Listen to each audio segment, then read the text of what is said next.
everybody. Welcome to the show. I'm your host, Jesse Hubbard, and this is Sound Out. Really excited to have on the show today someone who I've been a fan of for roughly 25 years of my life. Yeah, renowned artist Derek Hess. How are you, my friend? I'm good. How are you doing? I'm good. I'm good. It's truly a pleasure to have you on the show. Let's go back to the beginning and really where your love of art came from. At what point in your life is something that you were drawn to? Oh, geez. God damn. Um, The hard hitting questions here on Sound Out. it is. Well, like 3 years old, probably. Oh wow, yeah, Drawing, 5 years old, dinosaurs. My dad was an artist. He was an instructor at the Cleveland Institute of Art, and he noticed that I had a talent as a child, and he nurtured that and encouraged me. So probably when I was 5 years old, I started doing, my thing. really. And then just off we go. Best subject I had in high school. Yeah, Yeah, I wasn't the greatest student, but I could always pass art, and it came natural to me. I mean, it came easy. Like sports comes easy to other people, or mathematics comes easy to other people. Artwork, it came easy to me, and I was able to roll with it. it's funny. Like I'm certainly not somebody who math came easy to. Do those people exist? Are they out there? I There's don't know. somewhere. I'm glad they exist. I was watching If it wasn't Oppenheimer for the other them, we'd night. be in a lot of trouble. Yeah, right.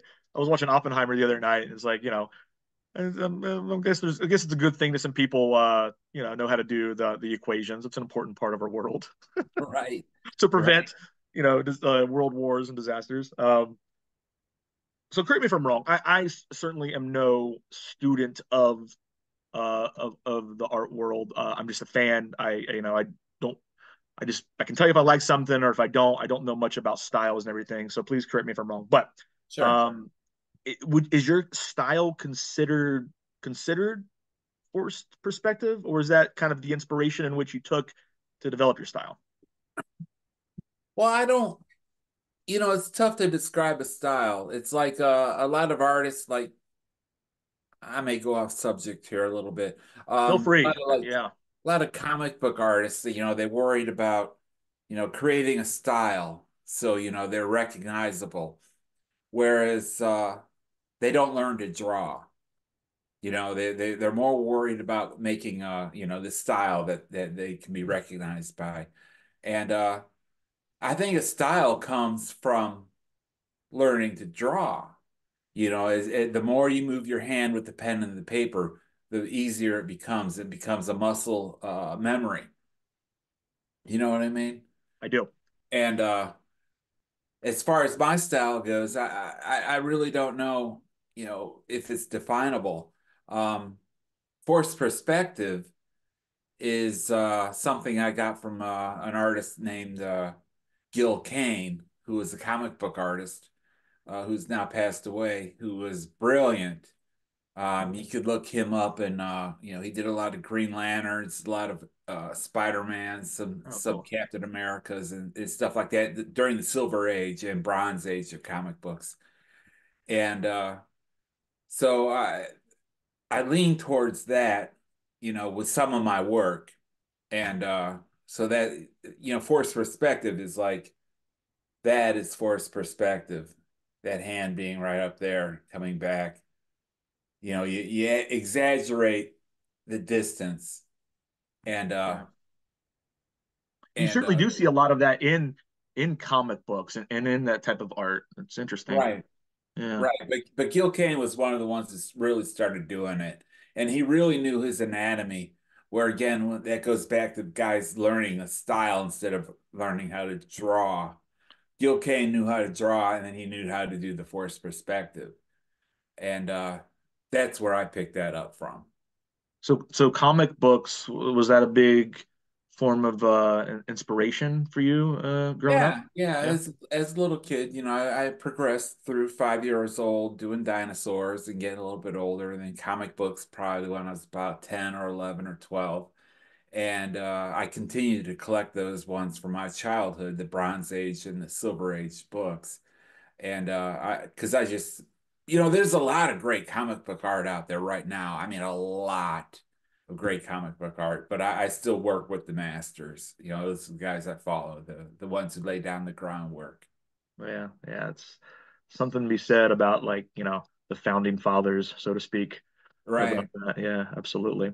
It's interesting that you what you touched on about um not necessarily taking the time to learn to draw, more concerned with developing a style. Is that something like you mentioned that, but is that do you see a lot of that with young artists or people starting off? Is that something that a lot of people are kind of, especially in the age of social media, right? Get the likes, get the follows, blah blah blah. They're getting ahead of themselves, I think, and some of these guys, they develop a great style. You can look, at least for at least my eye, I can see they don't know the anatomy, but they get so many followings, and they hook up with this great thing we call the internet, and they develop a large following, and they get out there, which is great, good for them. But as far as I'm concerned, it's a slower process for me to get the exposure than it would be for some kid who's just learned how to come up with a style and not really learn the fundamentals. Does that Yeah. make sense without being It, snobby? it no, it makes perfect sense. Do you think, you talked about the internet and I mentioned social media in the age of instant gratification. Do you think that Right. maybe, would you say that there is something to be said about coming up when you did and there wasn't that instant gratification, right? You had to maybe work and not, again, certainly not to dismiss anybody's efforts or work now with art, just a different age. But um, what do you think about that? Is maybe something to be said about doing it the way that you did it versus today? Well, I'm glad I didn't grow up with social media, with Instagram and Facebook as a kid because it's got to be so hard, dealing with that reality and that peer group pressure that it brings. Um, and coming up studying under some really great artists, a lot of I studied under some wonderful drawing artists. Jose Cintron, it's a big influence for me at the Cleveland Institute of Art. And he came up of the World War II generation where he may not have been in the war, but of that generations who went to school then, you really had to learn to draw the anatomy before you could progress to another stage of your education. Where now it's like, well, you don't have to. I mean, you can take the course, you may not make it, but you can still progress to other levels of your education, which may or may not work for you. But for those guys to be able to understand, study under their master, it really made an impact on me, and I think that's a little bit different than it is today, unfortunately. Yeah. I think you could say that about so many, art of across the board, all worlds, and uh, photography, uh, Hmm. music, Oh, photography, especially because you're no longer using film, and that's an art that's been lost. everybody's attention spans are so short. It's hard for anybody. It's hard for, I mean, just in my little world, just trying to get eyes on my podcast, right? It's just everything's so fleeting. So, Right. it's all across the board. It's interesting. Speaking of music, we're going to talk about Okay. music. We're going to talk about music. Um, oh, by the way, I did want to say this. It's interesting before I move ahead. When I asked you about your style, I love that you said it's kind of hard to define it because honestly, I think this is what I've said for years. It's like the Derek Hess style. It's its own Okay. thing. And I was really curious to hear your thoughts on it, and I love that answer. So I wanted to say that before we move away from this part of the show. Oh, okay. Well, thanks. Yeah, it's just a Yeah, matter of hand to paper, pen to paper, yeah, again, repetitiveness until it flows out how it's supposed to look, yeah. you know. Some music, some music. When was it for you? You know, starting off as such a young child, getting into art at 3, and then onto the dinosaurs, and then onto the comic books, and when And then music came in. and then music came in. So when and you have, I think most of the listeners know this, but for anybody that doesn't, some you have created some of the most incredible concert posters, album art, so on and so forth. Um, and I want to know whenever those worlds sort of collided for you, whenever you fell in love with music. Oh, the music thing was, shortly after comic books, I guess, 13, I started paying attention to music, I would imagine. Well, And album covers was the thing. Comic books were brilliant. Then these album covers with these, this crazy stuff on them, just blew me away. Then I was like, I want to draw comic books. No, now I want to draw album covers, and showing my age here, the first record I ever bought with my own money was Kiss Destroyer. And that cover artwork on that is just, it blew me away. And the thing about album covers, I mean, CD covers are smaller, they're cool. I still buy CDs because I like the booklets and being able to read who did what, recorded when and who did the art. 100%. I completely get that. I'm right there with you. Okay, good. Yeah. And albums, it's great this, the records are coming back, which is Yeah. awesome. But back in the day, which influenced me was if it's a good album cover, it could sell the record without people knowing what the music was about. And it did that for me for several records. Even Kiss Destroyer. I had a hint of Kiss before I bought that. But other records, like I would walk into the record store and I'd see AC/DC, If You Want Blood, You Got It. And it's a picture of Angus Young driving an SG guitar through his chest, and I'm like, oh my God, that's got to go home with me. I have no idea who this band is, and it blew me away. I loved the music, but the artwork sold me on that on buying that record and taking it out of the store. So, album cover art used to be very important as far as selling records. And there's a company, a design, not a company, a design firm from the 70s called Hypnosis. And they did a lot of great record covers. They did almost all the UFO record covers. They did Led Zeppelin, Houses of the Holy, Physical Graffiti, Presence. They did other records I'm not remember. They did some Black Sabbath record covers, some great ones. One of my favorite covers in the world is Never Say Die by Black Sabbath, and Hypnosis was responsible for that. Well, very cool. Yeah, so they sold me on a lot of music that I didn't know anything about, but the artwork sold me. And then so many of these bands, it seems that you came to love just based on that initial reaction to the artwork. Oh yeah, Yeah. definitely. I wasn't buying anything I didn't like. I mean, Yeah.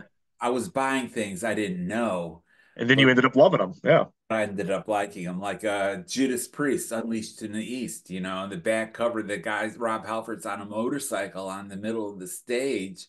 With KK Downing holding his flying V guitar. I'm like, that's sold. I never heard of them in my life, but That's awesome. I walked out of the store with it.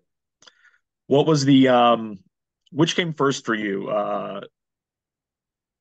Posters that you were designing for bands or album art that you were designing? It'd be I used to book this club called the Euclid Tavern, and it's kind of a long story. Um, Euclid Tavern was a bar I used to frequent a lot. It was across the street from the Cleveland Institute of Art, And I definitely had a drinking and drug problem at the time. I was failing out of school and all this good stuff, but I was just getting by because the art was good. I'm getting C's and D's and F's in the literature and all that, but I'm making the A's in the drawing. So they're letting me slide by. And I transferred then to Detroit, to the Center of Creative Studies there in Detroit to get away from a geographic relocation, which didn't work. I was the same man as I was in Cleveland, but I was all by myself. I wasn't with my crew. Got it together, sobered up, moved back to Cleveland, went back to the Euclid Tavern, and the Euclid Tavern was a blues bar. And they were having problems on one of their nights, their booking nights on Mondays. And they would I got a job there chopping the chicken wings. And they and they were always complaining about how bad their Monday nights were. And I was like, well, I was seeing all these bands in Detroit that are skipping our market. Why don't you book them here? And one day they finally said, well, why don't you book them here? And I always said if I could have a chance to do anything in the music industry, I would try to make a difference. And I had the opportunity then to start booking bands. And I started bringing all these bands that were skipping our market because of shady promoters and other clubs. They were going, they were going Pittsburgh, Detroit. They weren't hitting Cleveland. And I started bringing all these bands in on Monday nights and developed a scene with the art students, and it took off. And by doing that, I was doing flyers to promote these shows. And the thing about the flyer is the same thing about selling a record cover, is if you have a solid flyer, people pick up the flyer and look at it.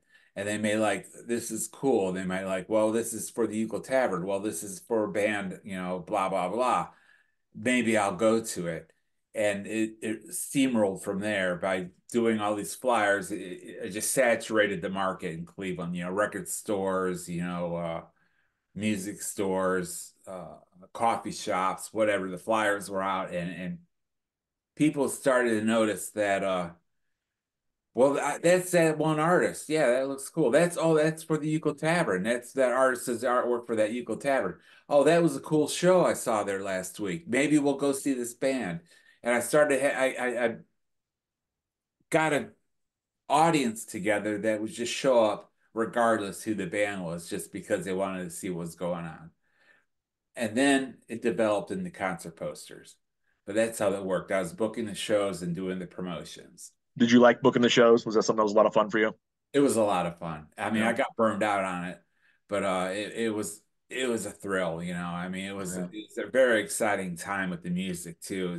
I started in '89 and I booked through '95, and a lot of great stuff was going on at that point. That's also the same time concert posters were making a resurgence, with Kozik and Coop and Taz, and I jumped right into that bunch because it was at the right time. And I also happened to be studying printmaking at the same time at the art school. So it was like the perfect storm. Yeah. It all just worked out. I have a a print of yours. It's a poster. It's 90s. I don't know. I feel like it's 96, 97-ish, but Oh, it's an Offspring poster that you did for one of their right, shows. right. Uh, I've had that for a long time, and that's a I actually have it. Right It's there. yeah, it's one of my favorite pieces. Like I have, I collect a lot of random things all over my, but that's one of the first ones that really kind of got me into collecting the posters as a form of Mhm. art. That was really cool. It's right in that era. Yeah, that was actually, I had stopped booking at that time. I believe that was '96 poster. I could be Yeah. wrong. But You would know better than I, sir. well, I don't know about that. Um, I didn't know how to work Zoom. Um, the I got to a point where I was making a living on doing the concert posters, and I didn't have to book anymore. I didn't have to chop chicken wings Yeah, anymore. right. and I didn't have to wash or wax the floors at the uke every Sunday morning, Which did you like more? Booking the bands, creating the art and the posters, or chopping the chicken wings? The wings were the best. It was Sure, chop, sure. chop, wipe away the tip, There it's you go. hours doing the job. Right. Sure, that And was a lot I of fun. only nicked myself once. But yeah, then in 96, like that Offspring poster, I was able to start making a living on the artwork. And I was doing posters then for other venues. I'd still would do some for the Eagle Tavern for the guy I handed over the booking chores to. And but then, I was getting jobs to do concert posters for bands outside of the Cleveland market too, and which was very, very cool. And that just helped broaden my exposure to the Sure. music world and also to the art world. I mean, I was starting to do concert posters, art shows, just with concert posters in various cities, across the country. In Europe, I was doing concert poster shows. Yeah, that's quite a jump. Um, Yeah, and I mean, then I tooting my own horn, which I don't like to do, but I have stuff in the Louvre. yeah, yeah, Concert posters from the Euclid Tavern from that's Cleveland, amazing. Euclid Tavern, a venue that holds 250 people, which I would put 400 people in there, though. We were really tight. With the Uke was tied in. There's like the second oldest bar in Cleveland. The owners are Slovenian and Italian, and they were tied in. I mean, if the fire marshal was going to come down, we would get a call in advance Right. to Get let those us. 400 people down to 250 real quick. Right, right. Yeah, We would get tipped off, yeah. because we were tight with the cops, because we gave the cops free booze, and there's one detective who used to come in, and the word was that when he asked for his ice water to go, you're supposed to put a plastic cup with ice and fill it full of vodka, because he was going on duty. I mean, it's good to know the tricks of the trade. You know what I mean? Oh It's yeah, I mean it's that's the good. way of the world. Uh, That's it's city, that's good to know city cops, good to know man. people. Yeah. And so we always took care of them. They always took care of us. And That's I don't amazing. know where I was going with that, but No, well, anyhow. you mentioned just the you have work in the Louvre, which is amazing. You also the Rock and Roll Hall of Fame, which is Right. very cool as well. I I have mean, a Thin Lizzy is yet to be inducted. So when right. that happens, I mean, Black Sabbath and Rush made it. I was like, oh my God, thank God. Yeah, I was But yeah, it's questionable. I love the Rock Hall. Uh I've always had good experiences there, but it is questionable sometimes, and The some of the inductees artists that have are, made it versus some that haven't. I'm sorry. It's very interesting to me some of the artists that have made it versus some that haven't. To your point, Oh yeah, I have no idea what's going on down there. yeah, They're great people. I know the people who work there. I'm They're sure they're you do. awesome. Yeah, I'm sure you Yeah, do. they're awesome. It's just there's a huge thing with New York City and Cleveland and everything in between that decides who gets inducted. It's Yeah, it's so it's it's the it. rap bands in there, you know what I mean? Rap Yeah, is cool, but rap is not rock, and yeah. I think it's so confusing because they call it the Rock and Roll Hall of Fame, but they've got it's essentially a music Hall of Fame. But they Mhm. use the name rock because rock is cool. It's a cool name, right? Dolly Parton just made it in there. I know, but you gotta Dolly's respect the that greatest. she She's made a the rock album after the fact. That's respectable. after the fact. After the After the fact. fact, I'm so my biggest frustration with them rather, is I am a big fan of Bruce Springsteen and the E Street Band. Mhm. And when they inducted Bruce, they did not induct the band. It wasn't Really? until it wasn't until much later that they inducted the band, and I thought that was a little disrespectful. Yeah. You That's know, like with AC/DC. They didn't want to induct Cliff Williams, the bassist and stuff. They wanted to induct the later incarnations of AC/DC. it's weird, right? It is. It's very weird. You talk about Kiss, your love of Kiss. That's a classic example. All these other guys that have been in the band for so long, they only inducted the original foursome. Right. And I thought that was odd. Listen, it's great. Listen, I mean, I'm here in Well, the Columbus, whole Ohio, Kiss and I thing. love that it's there. I love being able to go there. I went there for my bachelor party before I even Oh, lived here cool. in Ohio. I love that it's there. I love that it exists. I love that we can have conversations, nitpicking these kind of things, right? Because it's fun to Right, talk right. about. Uh, but it sounds like if you or I were the ones choosing, we would have some different bands in there. Henry Rollins said once, I don't remember where I heard this from or read it from, but he was like, there was a cutout of Britney Spears, and he walked in, and he's like, if you don't walk into the Rock Hall and see a cutout of Phil Lynott from Thin Lizzy, turn around and run. I love it. I Yeah. love Henry Rollins. I'd never heard that quote from him, but like, I think I got it quite. I mean, if he's watching and I got it wrong, I'm sorry, Henry, but that's the gist of what you said. I will always remember that I'm a Thin Lizzy fan. is So Rollins in? Is he in the hall? probably not. See, that's a travesty. Yeah, That's a travesty. right. He's not in. Black Flag's not in. I don't think there's a ton of punk bands that are in. There wouldn't be many punk bands in there, no. There's But like anyhow, let's talk about something else. yeah, yeah, yeah. We could go on about the Rock Hall. This could be the whole Zoom thing, a Rock Hall. I know, I know. Oh my gosh. Um well, okay, so I won't yeah, we could just talk about this forever. I did want to ask you before we got off the topic of music, like some what are some of your favorite bands? Like what like that through the years now, just who are you really into? Well, I mentioned the I got my core, fallback ones, UFO and Thin Lizzy and Black Sabbath. Um, I really like this band Royal Blood that I don't know how long they've been around, but I just got turned on to them a couple years ago, They're and fairly new. They're not been yeah, around that long. They're really it, good. it, they were really good. I went and saw them, and they were really awesome. I Oh, like the very cool. Struts. I'm going to go see the Yeah. Struts in about a month. I can't wait. Have you seen them Uh, before? no, no, I'm a big Queen fan. My first concert was Queen in That's '77, cool. and so they're like a Queen band kind They of. are, yeah. They definitely carry on that like tradition of just incredible Freddie Mercury stage presence, Yeah. mixing genres together. I've seen them once, and Okay. I liked them already. I loved them after I saw them live. You're gonna have a blast. Awesome. I'm Yeah. really looking forward to it. This other band that I don't know how to pronounce their name, I really like Kid Carpacci, Kapcichi, I don't think I know them. the So, English band. I'm yeah. going to go see them in May as well. Oh, very They're cool. playing in a smaller room in town here, but it's some good stuff. That's I'm awesome. sure I totally destroyed their name.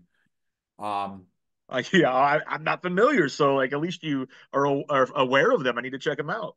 yeah, it's good stuff. Yeah, Very English band.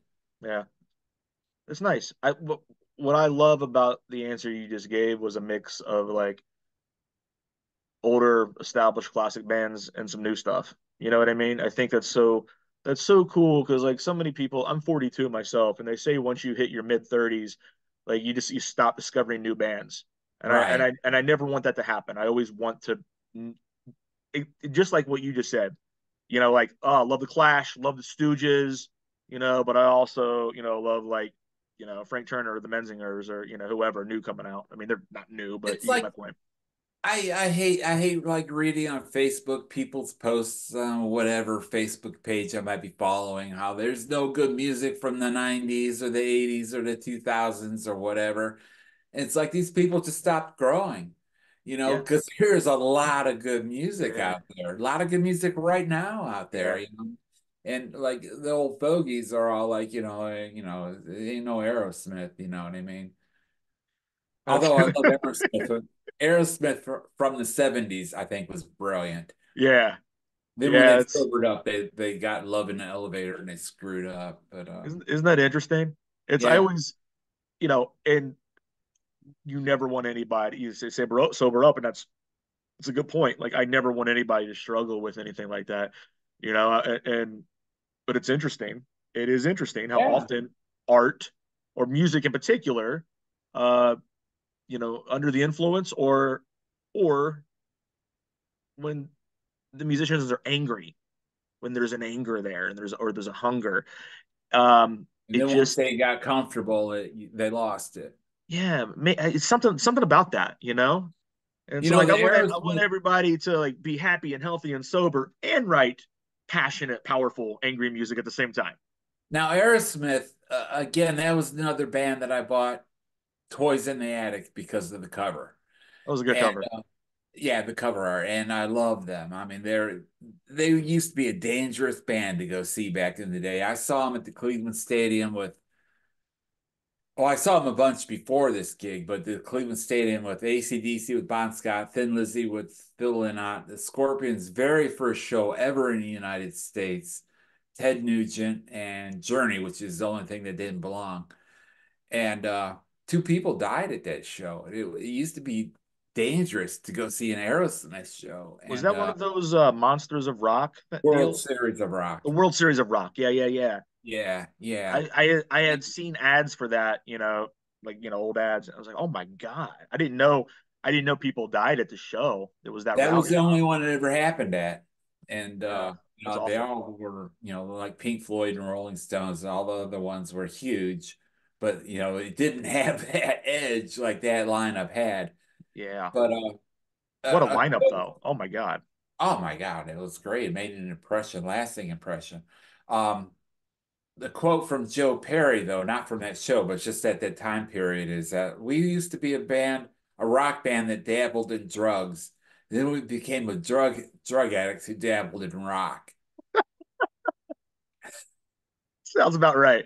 It was about right. And then they went through their, I read autobiographies about it and all Yeah. that. They went through their Yeah. shit and they got their shit together and they became bigger than they ever were, even though they sucked, All you know. right. But God bless them, God they bless. into God bless. That's it. how you always end it. It's like, you suck. God bless you. God bless you. I wanted to talk a little bit about your style again. The uniqueness of it um is something that we mentioned, but the theme. So to me, and as I said, I just see something and I like it, and um if it speaks to me, and the theme of your work, to me, I get the light and the dark, the almost like a battle between good versus evil on so many things that you've done over the years. Is that something that uh, was a conscious decision on your part to create in that manner? Is that how you see it? And if so, um, where do you draw from to create that? Well, I use like the obvious images of a demon or a devil and a cherub and an angel. But I find the work is more spiritual than any kind of religion. Um, Okay. I'm a very spiritual person. Uh, I think that a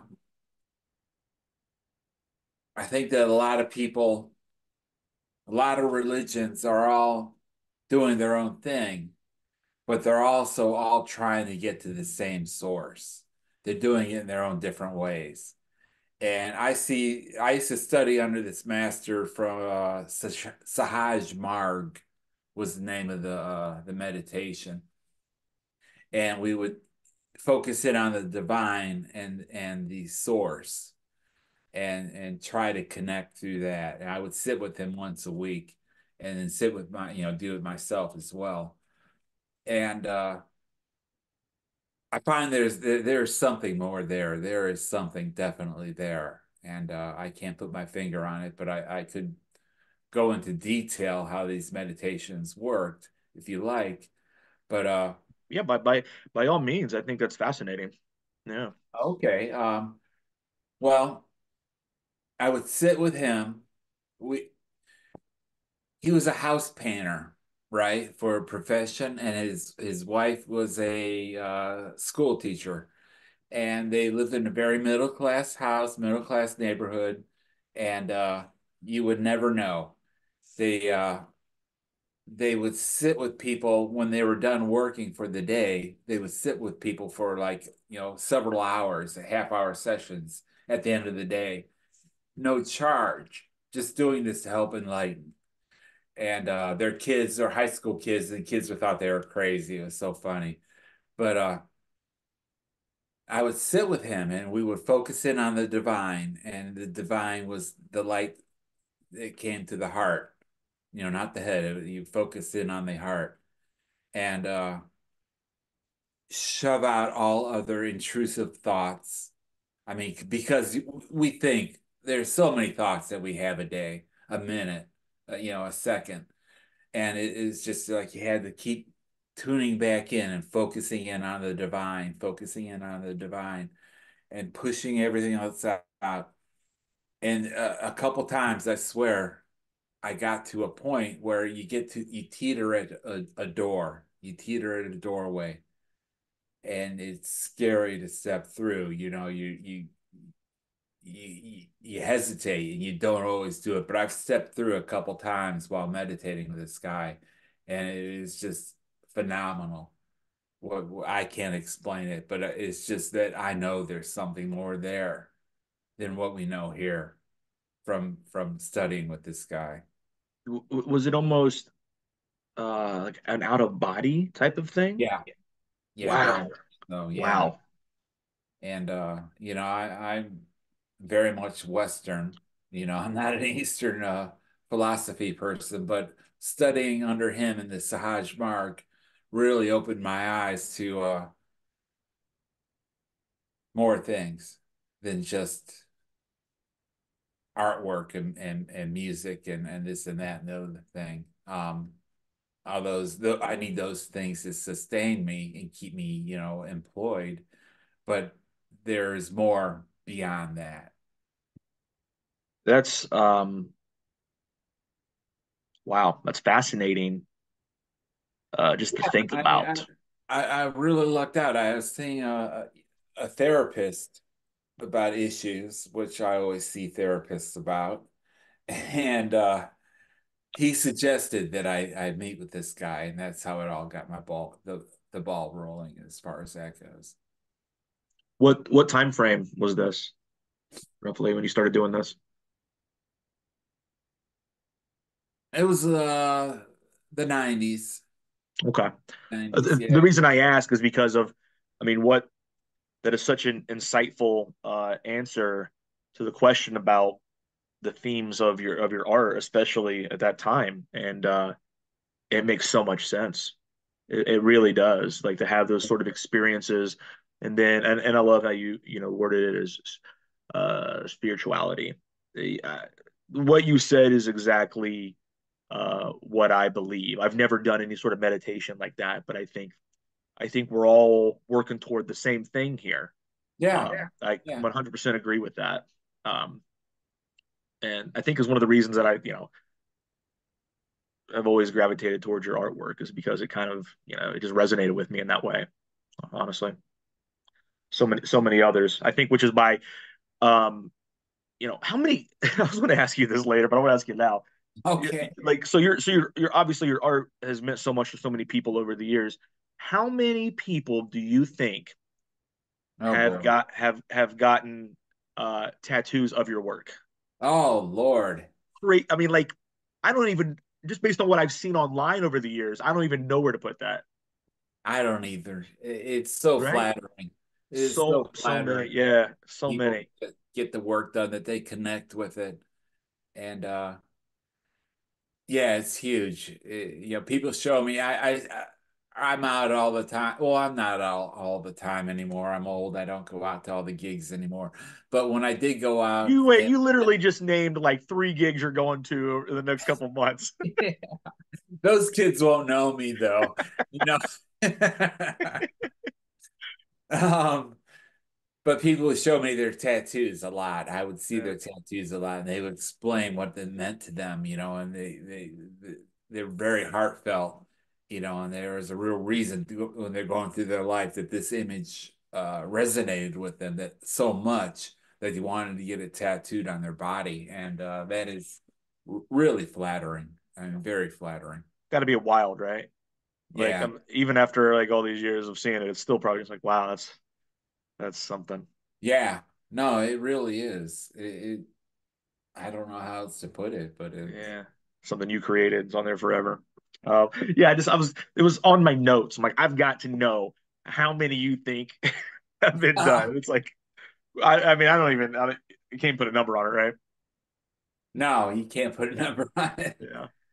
Uh, so you've done so much more than just rock and roll art and rock and roll inspired and you know and tied into it. You name it. You transitioned over the years into fine art. You've done designer work, so many other things. Mhm. Um, Obviously, your style is you know uh, kind of crossing over and you know just maybe different subject matters and whatnot. But what was the transition like? How quick was that transition for you? And were there any obstacles along the way to try to go from you know what you were doing and doing at such a high level and then going into finer things, as it were? Well, I got a business partner, Marty Jeremita, who I've been working with for forever. Great guy.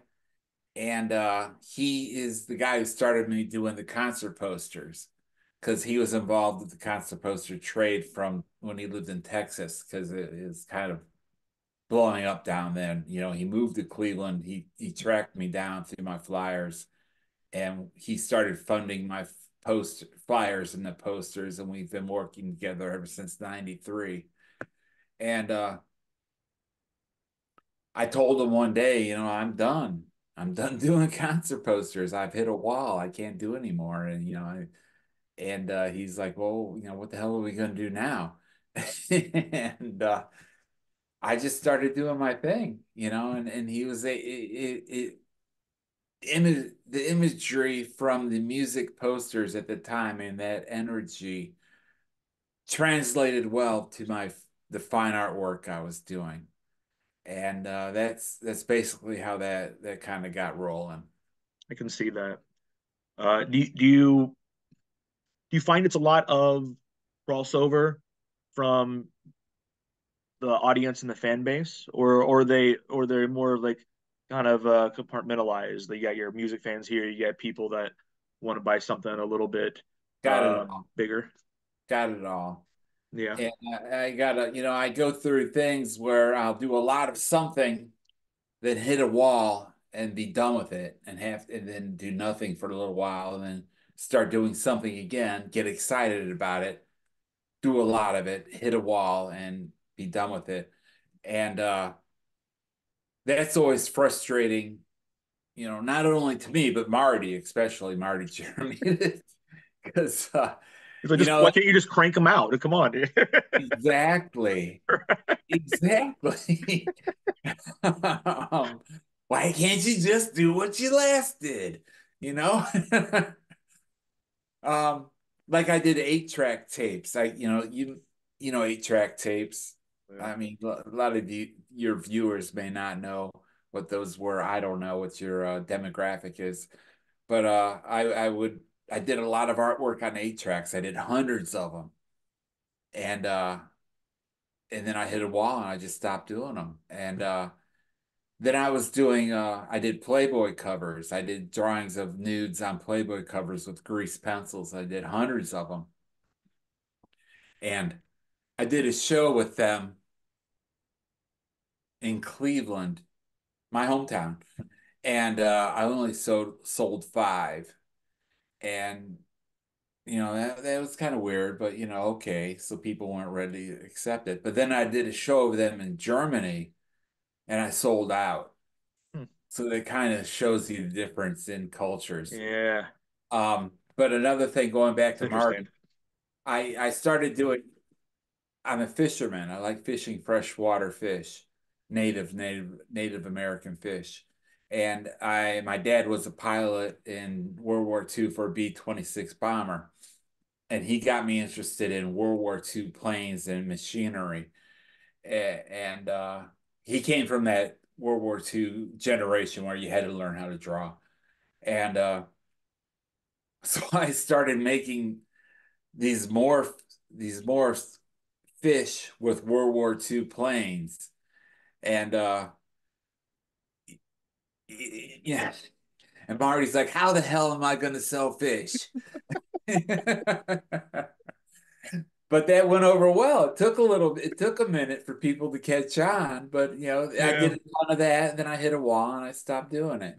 So when But you say you hit a wall, um, does that mean that it's not creatively fulfilling anymore, or does that mean that you feel like you've just gone as far as you can with it? that's it. Yeah, I burned out. I did as far as I can, and Yeah, anything else would be just going through the motions. gotcha. Okay, yeah, yeah. That's. I mean, I get that with everything.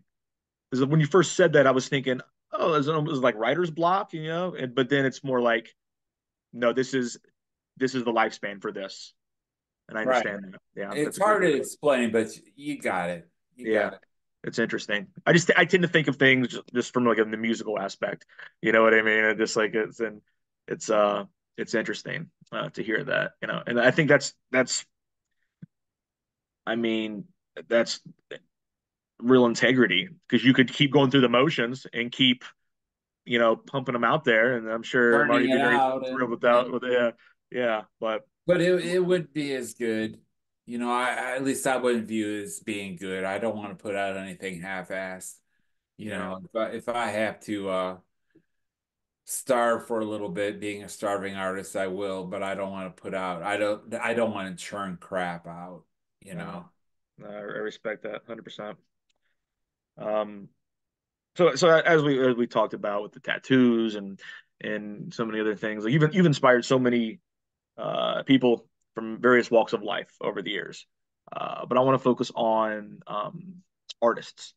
Uh, Okay. so anybody new, anybody young, anybody just getting into the game at any age, what advice would you have for somebody that's trying to make it and that dreams of someday maybe having a hint of the success that you have had? Well, that goes way back to the beginning of our conversation. It's fundamentals. It's learning the fundamentals on what you want to do. Now, if you want to draw, you learn the fundamentals of drawing, especially as a human figure, you want to learn how to do that so it becomes natural. So instead of like, how the hell am I going to draw this hand? It's like I already know how to draw the hand. I can draw the hand doing this.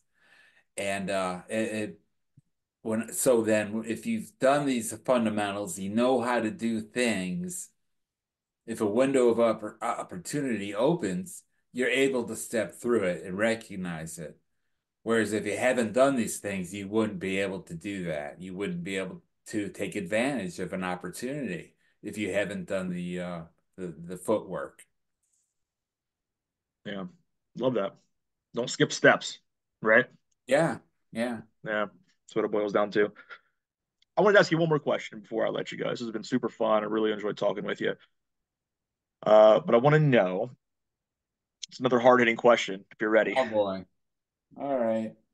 What is the proudest moment of your career? Oh, come on now. Sorry. Yeah, you better say so. Proudest moment in my career. Um, that's a tough one. Put you on the Ask spot. anybody that. Yeah. I know. What are some of them? If you pick a few that really Well, stand out for you as being I the big think ones. I mean it's not the proudest moment in my life, but I thought it was pretty fun. Was when the Rock Hall opened. Again, it's not the proudest moment in my life, but the Rock Hall opened, and I was still booking at the Euclid Tavern, and they were like, "Well, we need somebody to play here for th 3 days in a row because the Rock Hall was doing the thing for 3 days." And so, can you bring us in a band? And I brought in Jesus Lizard to do 3 nights at the Euclid Tavern. Oh, that's And super cool. it was super Uh, cool. It was sold out every night. And David Yao, the singer, Jesus Lizard was so funny because every time a song was over, he'd turn around and point at the door and goes, ladies and gentlemen, Mr. Bruce Springsteen. And everybody would turn around, and they wouldn't be there. There's Miss Joan Jett. And that was a lot of fun, and also got to do the concert poster for that Yeah, Rock and Roll Hall of Fame concert, which, had a gazillion bands on it, the Rock Hall that's worthy bands. that's amazing. Yeah, see, that's a That really was cool fun. moment. Yeah, Yeah, it's not the proudest moment in my but life. it's memorable. It stands out. It's something that you carry with you. So yeah, Yeah, very yeah. cool. All right, I'll let you off the hook. I won't Okay. I won't make you keep answering it. Okay. Listen, Derek, has been wonderful. I've been an admirer of yours for a long time, so I really appreciate you taking the time to chat with me today on Sound Out. It's been wonderful. Thank you so much. Awesome. Well, thanks for having me and putting up Yeah, with my technical difficulties we made earlier. it through. We did it. Yeah, we did. How about that, huh? How about that? Thanks again, all of the listeners, for checking out this episode. For every episode, appreciate your support so much.